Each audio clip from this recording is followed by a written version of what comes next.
पढ़ने का सबसे बेस्ट तरीका, तो बहुत सारे लोग कह रहे थे भैया पढ़ने का सबसे बेस्ट तरीका बता दो। देखो पढ़ने का सबसे बेस्ट तरीका है कि पहले आप क्या है सोचना प्रारंभ करो। सोचो, सोचने का मतलब है कि जैसे हमने आपको कोई टॉपिक पढ़ाया है, आपने कोई टॉपिक पढ़ा है, तो हम जब भी बताते हैं कि आप टॉपिक पढ़ो तो आपके हाथ में पेन और पेपर जरूर होना चाहिए।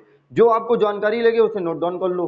ठीक, तो आप जैसे ही पढ़ो, जैसे आपने कोई देखा हमारा वीडियो और उसके क्या है आपने नोट्स बनाए, और नोट्स बनाने के बाद क्या करो, आप नोट्स को साइड कर दो। और नोट्स को साइड करने के बाद आप कुर्सी चारपाई कहीं भी हो, बैठकर लेटकर या टहलते हुए क्या करो, उसी टॉपिक को पूरा सोचो। ठीक, जैसे आप कुर्सी में बैठ गए हो और कुर्सी में बैठने के बाद आप आंखें बंद करके सोचो कि भैया ने क्या पढ़ाया, कि जैसे हिमालय हमने पढ़ाया तो कैसे कैसे हिमालय कहाँ से उत्पत्ति हुई, क्या कारण थे। ठीक, तो वैसे आप सोच सकते हो। तो पहला तरीका है आप कि सोच डेवलप करो। आप जब जब सोचोगे और सोचने के साथ साथ आप क्या होगा, आपको चीजें बहुत आसान हो जाएंगी।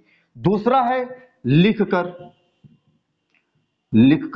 लिखकर मतलब है कि जैसे हम आपने कोई टॉपिक पढ़ा, कहीं भी पढ़ो, किताब पढ़ो, कुछ भी पढ़ो, तो जैसे हम जो पढ़ा रहे हैं हम अपने विषय में बता रहे हैं कि ये तरीके सबसे बेस्ट होते हैं कि आपने जैसे कोई टॉपिक पढ़ा और टॉपिक पढ़ने के बाद आप क्या करो, उस टॉपिक को साइड कर दो और एक मतलब पेन और पेपर लेकर उस टॉपिक को पूरा लिखो। मतलब शॉर्ट में लिखो, अपनी राइटिंग में जल्दी जल्दी लिख लो। तो ये दूसरा तरीका हो गया लिख लिख कर। ठीक, तो ये भी तरीका बहुत बेस्ट माना जाता है पढ़ने का। और तो तीसरा आपका जो तरीका है, तीसरा तरीका का मतलब है कि अपने दोस्तों के साथ क्या करो, उस टॉपिक को मतलब साझा करो। दोस्तों के साथ क्या करो, दोस्तों के साथ दोस्तों के साथ उस टॉपिक को क्या करो, मनन करो। जैसे आपने कोई टॉपिक तैयार किया, जैसे मान चलो आपने हिमालय तैयार किया, तो हिमालय जब आपने तैयार किया तो आपके जो भी दोस्त हों, यदि दोस्त नहीं है तो भी ठीक है, अगर हो तो उसमें क्या करना है, आप उन दोस्त से कहो कि हमें इस टॉपिक से जितने तुम क्वेश्चन पूछ सकते हो, मल्टीपल क्वेश्चन पूछो। और हर मतलब 4-5 अगर दोस्त हैं आपके, तो क्या होगा कि कोई ना कोई दोस्त ऐसा होगा जो आपसे विभिन्न तरीके से क्वेश्चन पूछेगा और आपको कुछ क्वेश्चन ऐसे होंगे जो उसमें से नहीं आते होंगे। तो तीसरा तरीका आपका क्या हो गया ये। चौथा तरीका क्या है कि यदि आप ये सब आपका है कि यदि आप जो टॉपिक तैयार करते हो किसी को पढ़ा दो, किसी को पढ़ा दो।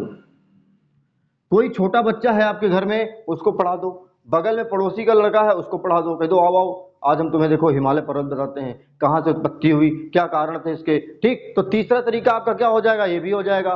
तो तीसरा तरीका आपका क्या है, तो तीसरे तरीके से आप ये भी कर सकते हो। और इसके साथ साथ यदि आप देखोगे तो किसी को भी पढ़ाने से आपका क्या हो जाता है, टॉपिक पूरा कवर हो जाता है। ठीक, तो ये 4 तरीके हैं।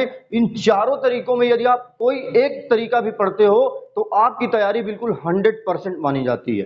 पहला, सोचो, जो टॉपिक आपने पढ़ा है, चल रहे हो, रास्ते में जा रहे हो, कहीं पैदल जा रहे हो, अब ऐसा नहीं कि गाड़ी जा रहे हो तो सोचने लगो आंखें बंद करके एक्सीडेंट हो जाएगा।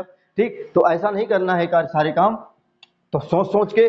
दूसरा है, आप जो टॉपिक तैयार करो उसको एक बार बहुत स्पीड के साथ लिख लो, और लिखने के बाद क्या हो जाएगा, आपकी तैयारी भरपूर हो जाएगी। तीसरा, यदि दोस्तों के साथ क्या करो, उस टॉपिक में आप वार्ता करो, चर्चा करो, क्या कारण है, कितने क्वेश्चन यहाँ से मल्टीपल क्वेश्चन पूछे जा सकते हैं। और चौथा है, यदि ये आप क्या है किसी को पढ़ा दो। तो ये सारे तरीके क्या हैं, स्टडी करने के सबसे बेस्ट तरीके हैं। और इनमें से यदि आप एक भी तरीका अपनाते हो, कोई एक अपनाओ, चाहे ये यदि आप 2 अपना लेते हो, जैसे आप 2 चीजें अपना लेते हो, तब तो फिर आपका कोई तोड़ ही नहीं है। लेकिन यदि आप एक भी अपना लेते हो इन 4 में से, तो आपकी तैयारी बिल्कुल बेस्ट हो जाएगी और आपकी तैयारी खुद देखोगे कि हमारी तैयारी क्या है, एक नया मुकाम मिल रहा है। तो ये था आपका पढ़ने का सबसे बेस्ट तरीका। समझ में आया होगा।